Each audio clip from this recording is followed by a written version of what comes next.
Hey survivors, welcome to English Story School. Part 1, The Innocence Before the Storm. Have you ever wondered what happens when life throws a storm at someone who never learned to fight? He was just a boy, not a soldier, not a fighter, not some hardened soul with scars on his hands. Just a boy, soft-hearted, full of laughter, chasing sunsets as if the world itself was endless, eternal, and safe. He built dreams out of clouds, fragile castles that floated across the sky. To him, the future was nothing more than an open canvas, waiting to be painted in colors of joy and wonder. The world was his playground. The streets were stages for his adventures. Every corner held a mystery, every sound a song. He laughed without caution, trusted without fear, believed without question. His heart was untouched by the weight of reality. Innocence clung to him like a second skin. But life doesn't knock politely. It doesn't send warnings or invitations. No, life barges in. It crashes through doors like a storm, uninvited, unapologetic, merciless. And one day, his playground became a battlefield. It wasn't gradual. It wasn't gentle. It was sudden, sharp, like lightning splitting the sky. The friends he trusted vanished, their voices fading like echoes in an empty hall. Promises they once swore dissolved into dust. The walls he leaned on, the people, the certainties, the comforts crumbled beneath him, leaving him exposed to the cold wind of reality. And every soft petal of his childhood was stripped away, one by one, until all that remained was a boy staring at the ruins of the life he thought would last forever. He didn't understand it at first. How could he? He had never been taught how to fight back, how to endure loss, how to stand when everything around him fell. His hands shook. His breath came shallow. He asked questions no one answered. Why me? What did I do wrong? Why does everything hurt? The storm doesn't explain itself. It doesn't apologize. It just takes. And yet, buried deep in the chaos, he heard a whisper, not from outside, but from within, a voice soft yet steady. You can't calm the storm, so stop trying. What you can do is calm yourself. The storm will pass. Those words didn't end the storm. They didn't rebuild the walls or bring back the friends. But they gave him something else, something the storm could never take, perspective. Because he realized in that moment that storms don't wait for permission. They don't care if you're ready. They come anyway. And when they do, you only have two choices: collapse under them or learn to stand in the rain. But his storm was just beginning. The first nights after the collapse were the hardest.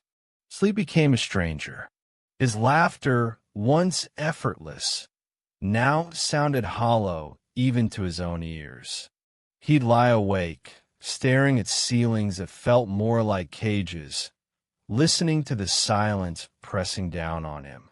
The world that had once been warm was now cold, ruthless, unrecognizable. And in that cold, he felt himself breaking.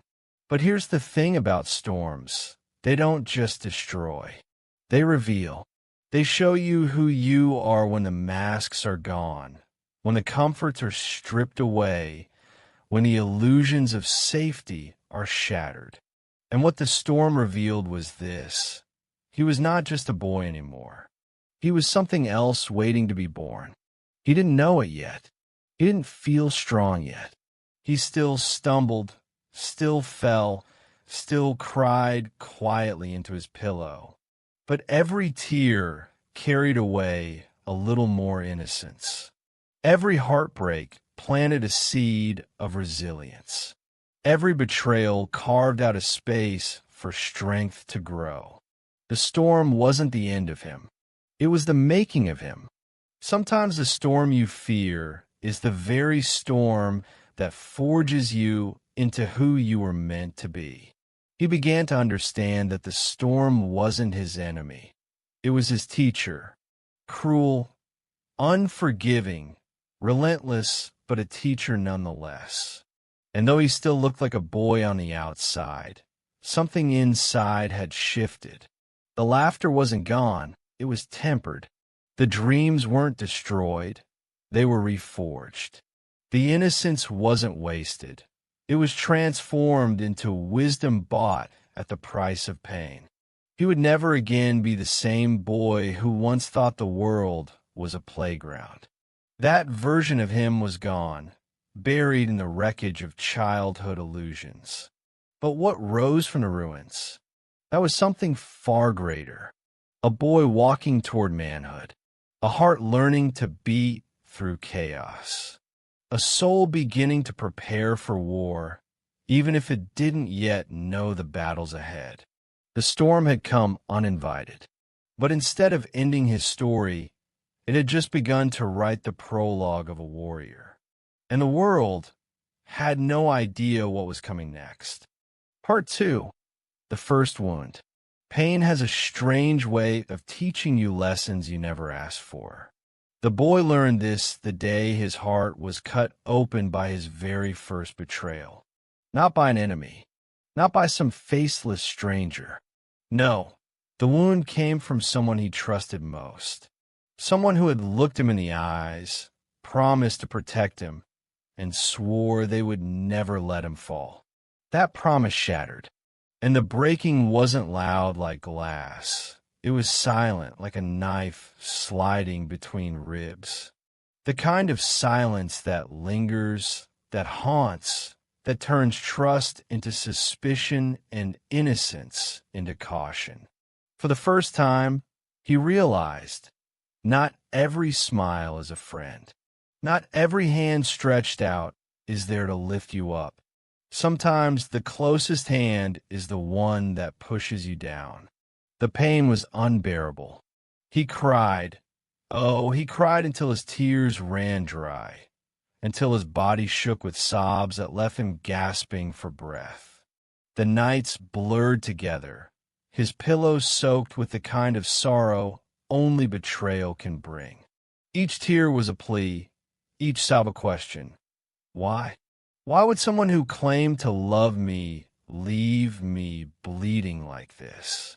But life doesn't answer those questions. Life doesn't hand you explanations for cruelty.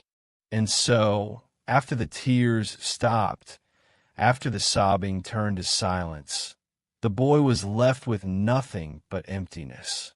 Yet in that emptiness, something faint, something stubborn started to breathe. A flicker, a spark, the smallest seed of defiance. Because pain, as much as it destroys, also awakens. He remembered a saying he once overheard, but never truly understood until now. The same water that softens the potato, hardens the egg. It's not the circumstance, it's what you're made of. That truth hit him harder than the betrayal itself. The pain wasn't going anywhere. It was real, raw, inescapable. But the way he responded, that was still his choice. He could stay soft, broken, fragile, letting betrayal define him. Or he could harden. He could let the fire carve him into something unbreakable. And in that moment, the boy started to change. The shift wasn't obvious to the world. On the outside, he still looked like a wounded child, carrying sadness in his eyes. But inside, his heart was learning a lesson that no classroom, no book, no gentle hand could ever teach. Pain is a sculptor, and the boy was its clay. Every memory of betrayal became a chisel. Every pang of sorrow became a hammer. Every night of loneliness became the fire of the kiln. Slowly, relentlessly, the sculptor worked, stripping away the softness of innocence and shaping something harder, sharper, and infinitely stronger. The boy began to see the world differently. He watched people's smiles, but now he looked past their lips and into their eyes. He noticed the hesitations, the cracks in promises, the false warmth behind certain words. He was learning to see the truth. It wasn't cynicism, it was clarity, because trust is not weakness, but blind trust is a weapon others can use against you. And he vowed never to hand that weapon to anyone again. A wound may bleed, but it also bleeds out your illusions. The betrayal had taken away his illusions, yes, but in their place, it had left him with vision. Still, the transformation didn't come without cost. The boy wrestled with rage. Anger pulsed through him at night, a fire threatening to consume the fragile beginnings of his strength. There were moments he wanted to lash out, to become cruel in return, to let bitterness swallow him whole. But then he remembered the whisper from the storm. You can't calm the storm, but you can calm yourself. And so he breathed. He endured. He let the anger pass through him like thunder, refusing to let it root inside. It was not easy, but it was necessary, because if betrayal had the power to harden him, he wanted it to harden him into steel, not stone. Steel bends, adapts, grows stronger with heat. Stone just cracks. The boy was not going to crack, so he began to practice resilience in small ways. When people doubted him, he no longer broke down. He listened, learned, and moved on. When others tried to take advantage, he stood taller, his silence louder than their manipulation. When loneliness struck again, he whispered to himself in the dark, "They can't see who I'm becoming yet, but one day they will." And those whispers gave him strength. The wound still hurt. Of course it did. Scars don't form without pain. But now, instead of seeing the wound as an end, he saw it as the first mark of his rebirth. He had lost something precious that day, his blind innocence. But he had gained something far more powerful, awareness. And awareness is the first step toward becoming a warrior. Because a warrior isn't born from victory. A warrior is born from wounds. And Alex, the boy who had once laughed freely, trusted blindly, and dreamed endlessly, was now standing at the edge of something greater. He didn't know it yet, but the storm wasn't done. The wounds weren't over. This was just the first, and each one would shape him. Each one would carve him deeper. Each one would move him closer to the warrior the world would one day fear and follow. Part 3, the training ground of pain. The world didn't go easy on him after that. Betrayal was just the opening act. What came next was harsher, crueler. Hunger clawed at his stomach until every meal felt like a victory. Loneliness wrapped itself around him like a heavy cloak, pressing on his chest until silence felt like his only companion. Rejection became routine. No wasn't just a word anymore. It was the soundtrack of his days. Each morning felt like stepping into another round of fight he was destined to lose. At first, he swung wildly, like a boy trying to fend off shadows. Anger, despair, frustration, all wasted energy. Every blow he landed bounced back twice as hard. And each time he fell, the world sneered, daring him to rise again. But one day, something inside him shifted. He realized that the storm wasn't going to stop. The fight wasn't going to get easier. And no amount of flailing, crying, or begging was going to change that. So he stopped fighting like a boy and started thinking like a warrior. A boy looks for rescue. A warrior builds his own. A boy complains about pain. A warrior studies it. A boy asks, why me? A warrior answers, why not me? This was his transformation. He began to study, not just books, but people. The world became his classroom. Every encounter a lesson, every person a test.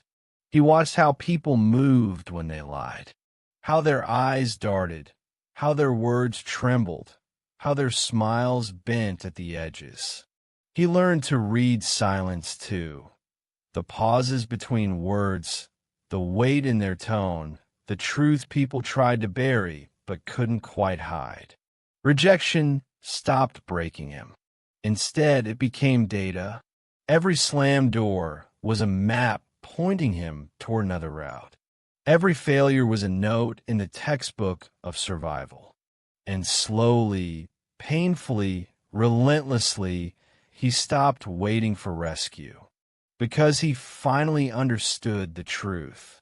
No one is coming to save you. This life is 100% your responsibility. That line hit him harder than any betrayal, harder than any punch hunger or loneliness had ever thrown. It stripped away the last illusion that someone else would swoop in and lift him to safety. There was no safety net, no cavalry, no guardian angel, just him. And instead of crushing him, that truth set him free. His body began to change first. The weakness of boyhood was burned away by hardship. Muscles grew from carrying burdens too heavy for his years. His hands calloused from labor, his skin toughened against the elements, his lungs stronger from endless battles with exhaustion. But more importantly, his spirit grew unbreakable. Pain was no longer an enemy. It was a sparring partner. Hunger taught him discipline. Loneliness taught him self-reliance. Rejection taught him resilience. Each wound carved strength into his soul. Each scar etched wisdom into his heart. He began to welcome the pain because he understood its purpose. The world doesn't train warriors with comfort. It trains them with fire. The fire burned hot, and it hurt. But instead of shrinking from it, he leaned into the flames, knowing they were shaping him into something the world could no longer destroy. Night still came heavy. Loneliness still whispered. But now, instead of fearing the silence, he used it. He planned in it. He dreamed in it. He hardened his resolve in it. The boy who once wept for help now sat in that same silence, whispering to himself, I am the help I was waiting for. And in those whispers, strength bloomed. Each day, he tested himself. Each day, he sharpened his mind and spirit the way a warrior sharpens his blade. When hunger gnawed, he pushed through. When exhaustion dragged him down, he stood anyway. When rejection tried to humiliate him, he lifted his chin higher. Because he knew the truth now. Warriors are not built when life is easy.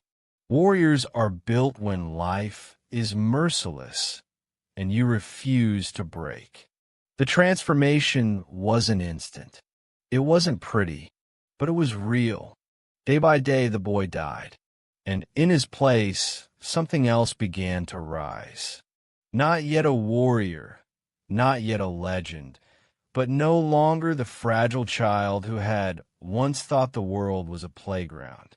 Now, every step he took was deliberate. Every look in his eyes carried weight. Every word he spoke had the quiet authority of someone who had walked through fire and survived. The storm hadn't passed, but he had changed in the middle of it.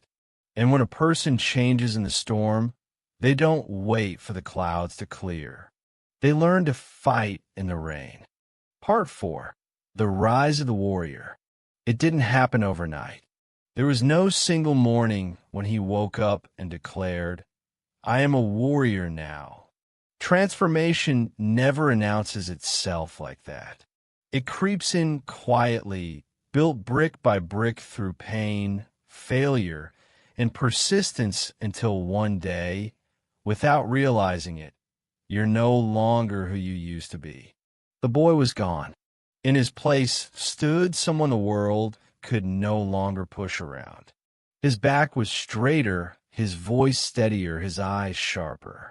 He didn't seek validation anymore. He carried his own. He didn't beg for rescue anymore. He had become his own savior. And his scars? They weren't marks of defeat. They were medals of survival. Each one told a story. The betrayal that cut him deep. The hunger that gnawed at him. The loneliness that pressed against his chest like a weight he thought would crush him. All of it written on his skin and in his soul, not as shame, but as proof. Proof that he had walked through fire and still stood tall. Scars are not reminders of where you fell. They are reminders of where you refused to stay down. The world, which once mocked and dismissed him, now paused. People noticed the difference, not because he demanded their attention, but because true strength has a way of announcing itself without words. And then something unexpected happened. He started helping others. At first, it was small, a word of encouragement to someone who had lost hope, a hand offered to someone stumbling in the same way he once had. A quiet presence beside someone crying in silence. But small things have a way of growing. Soon, the lost ones found him. The broken ones gathered. The ones still searching for their own strength saw in him a reflection of what they could become. They didn't come because he was flawless. They came because he was scarred and still standing. Every time he pulled someone out of their darkness, his own fire burned brighter. Because he realized something profound. His pain hadn't been wasted. Every wound had carved wisdom into him, and that wisdom was now a map for others. It's not the weapon that makes the warrior. It's the fire inside the heart. And his fire was no longer just for himself. The world had made him a warrior, yes, but he chose what kind of warrior he would be. He could have become bitter, fighting only for vengeance. He could have become ruthless, using his strength to dominate others. But he refused, because strength without purpose is just another kind of weakness. He chose instead to be the kind of warrior who fought for more than himself. He fought for the broken because he knew what it felt like to be broken. He fought for the lost because he remembered what it was like to wander in the dark. He fought for the silenced because he knew the agony of screaming into emptiness.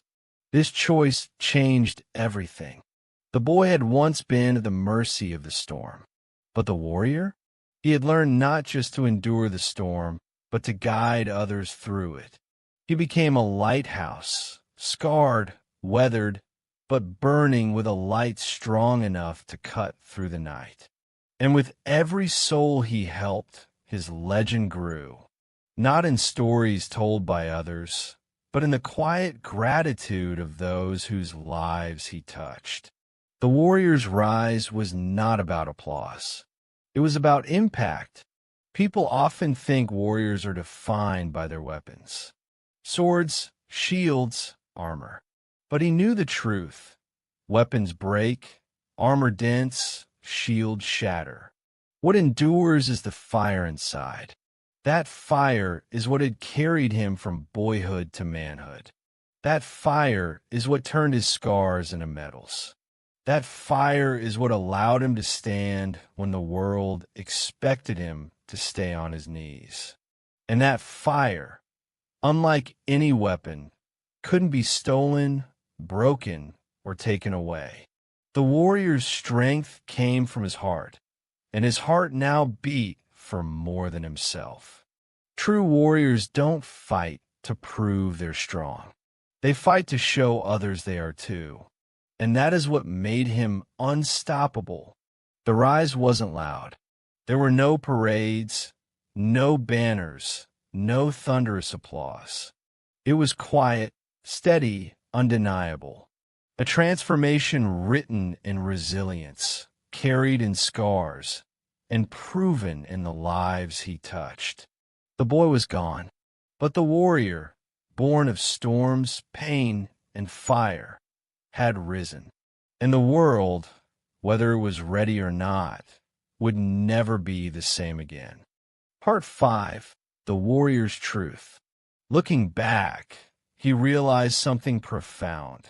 The boy he once was would have never believed this transformation. If that innocent child, chasing sunsets, dreaming on clouds, trusting every smile, had been told he would one day stand as a warrior, he would have laughed. He would have shaken his head, wide-eyed, and said, "Not me. I'm too soft. I'm not built for battles."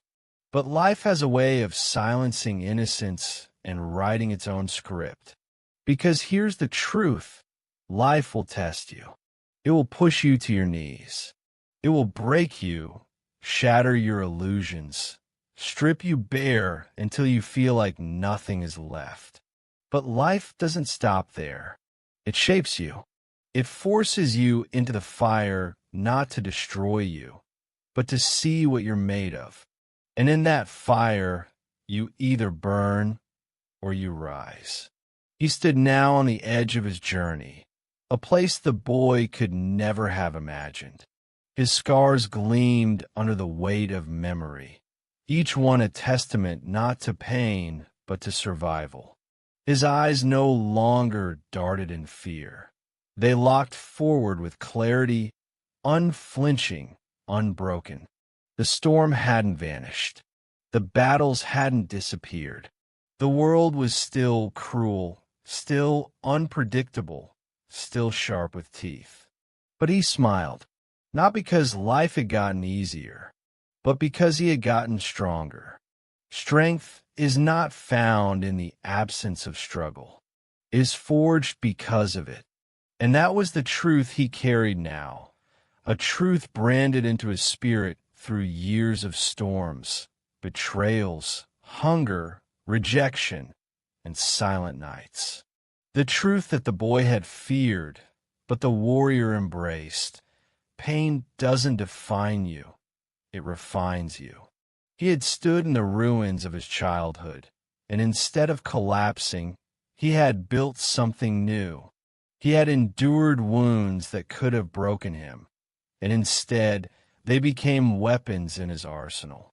He had walked alone through storms that would have swallowed others whole, and from those storms, he emerged with fire in his veins. That was the warrior's truth. Not that life gets kinder, not that battles stop, but that the one who survives them becomes something greater than the person who first walked into them. And so he turned outward, his voice carrying not just to those near him, but to anyone still fighting in silence, to anyone staring at their own scars and wondering if they could endure, to anyone who felt like their story was over because the pain was too great. If you're listening right now, wondering if you can survive your own battles, hear this. You don't know how strong you are until being strong is your only choice. The words weren't just advice. They were testimony, proof spoken from someone who had lived through the fire and emerged standing tall. He wasn't telling them strength was easy. He wasn't lying that the pain would vanish. He was telling them the raw, brutal truth. Strength is born only when weakness is no longer an option. He remembered the boy who once cried into the darkness, begging for someone to come save him. And he wanted to reach back across time and whisper, "No one is coming, but you will save yourself." And in saving yourself, you will become something the world cannot break. Because that's the heart of the warrior's truth. Salvation is not found outside. It is found in the choice to rise. He turned his face to the horizon, the winds whipping across his scars, the echoes of battles past carried in the air. He inhaled deeply, grounding himself in the weight of everything he had endured. And then he spoke again, not with hesitation, not with uncertainty, but with the steady fire of conviction. So stand up. Stand even if your legs shake. Stand even if your heart is heavy. Stand because your war is not the end of you. It is the birthplace of your legend. The silence that followed was not empty. It was electric. It carried the weight of a challenge, the spark of a revolution. Because when a warrior speaks, he doesn't just tell his story. He hands you the weapon you didn't know you already carried. The boy was gone forever, but his spirit had not been lost. It had been transformed. From innocence to resilience, from pain to power, from loneliness to leadership. And now, his truth was clear. Life will never stop testing you. But every test is an invitation to rise higher. The storms won't end. The battles won't cease. The world won't suddenly soften, but you will. You will harden into steel, sharpen into a blade, burn in a fire. That is the warrior's truth. And legends are born from nothing less. With that said, thanks for watching, and until next time.